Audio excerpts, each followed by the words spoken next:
Hi, my name is Saadeh, Ph.D. I'm the program lead for Organizing and Community Justice, our online graduate program at Prescott College. I also serve as program lead for our undergraduate on-campus Critical Social Justice and Solidarity program. I remember in 2013 when I sat down to apply for graduate school at Prescott. It's a big decision to apply for a master's degree. It's not like applying for undergrad, it's not like applying for a PhD.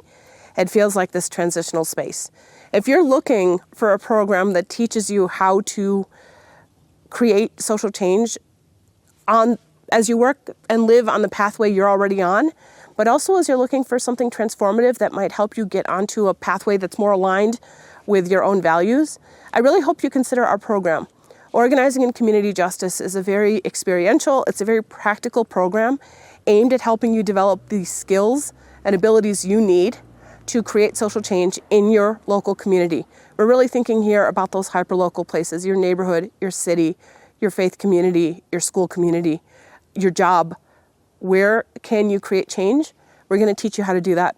So it's everything from learning how to write grant applications and case statements to learning how to write an op-ed or impact your local community newspaper.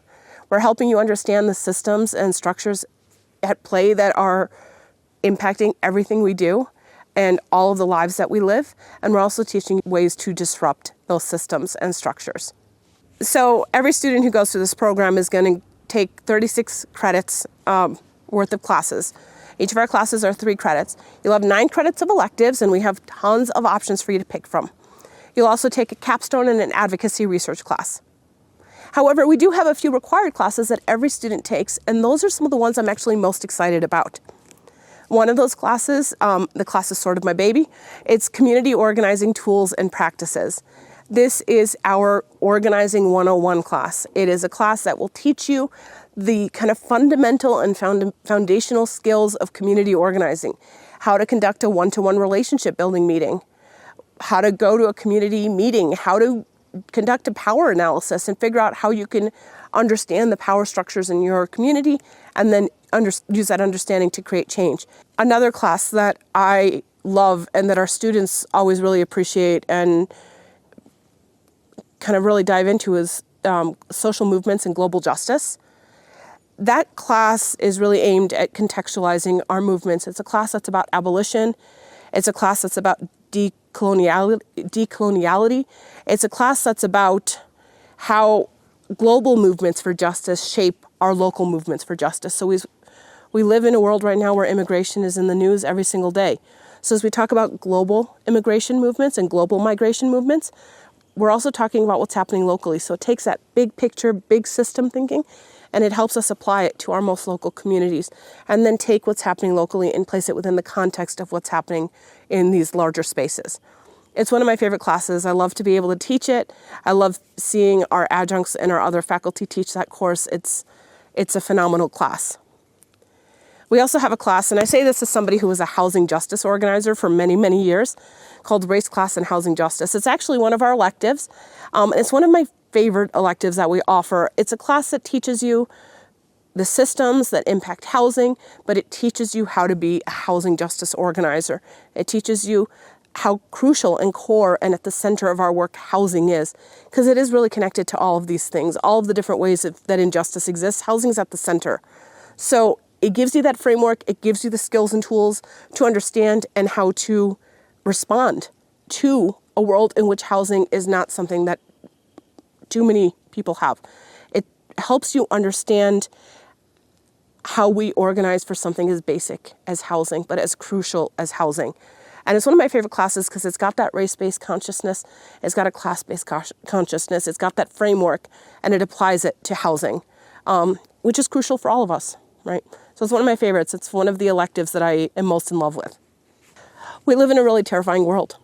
It is a scary world, it's a frustrating world, it's an overwhelming world. If you're looking for a program like Organizing and Community Justice, you are trying to be a light in that world. And this program aims to help you shine that light as brightly as you can in the spaces where that light can be bright. We want to help you build your own skills and your own knowledge and your own wisdom to create social change, and we want to help you bring that to the places where your work is most needed and to help you figure out where that place is. I've had students who work for nonprofits, who run nonprofits, who work for corporate America. I have students who are educators, who are in the classroom teaching history and English and social studies teachers. I have so many gym teachers who've gone through this program because they understand that things like fat phobia are impacting injustice and are just part of that intersection of injustices in so many different ways. I have journalists and storytellers. I have researchers who've gone on to get their P.hds in programs across the country, including our own. I have students who are running for elected office.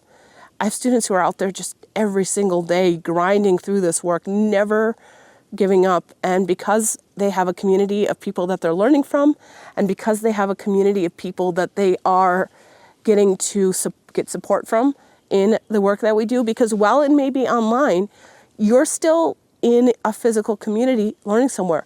So, for example, I mentioned community organizing tools and practices. In that class, you're going to be going to community meetings. You're going to be having relationship building meetings with people. You're going to be conducting interviews. You're going to be part of a community. And then you're going to come back to a virtual, remote community of learners who are having similar experiences and are going to be able to help you understand and contextualize and deconstruct everything that you're experiencing in that work. Every class you take in this program is like that. So while you might be in a virtual learning community, you are going to be expected to be part of a physical community of people who need the skills and tools and things that you are learning in this program. And you're going to be kind of live in your classes, bringing it back to them, and then coming back to us to reflect on what that experience was like. I love hearing from potential students. I love hearing from current students. I love hearing from alumni. But potential students, it's always so special. I would want to urge you to reach out to me. My email is on the screen. I can answer any questions you might have, but I'm also happy to connect you with alumni who've gone through this program, as well as current students who can talk about their own experience in this program and to help you make that decision to join us. If you have any questions, again, email, it's on the screen, and I hope to hear from you soon.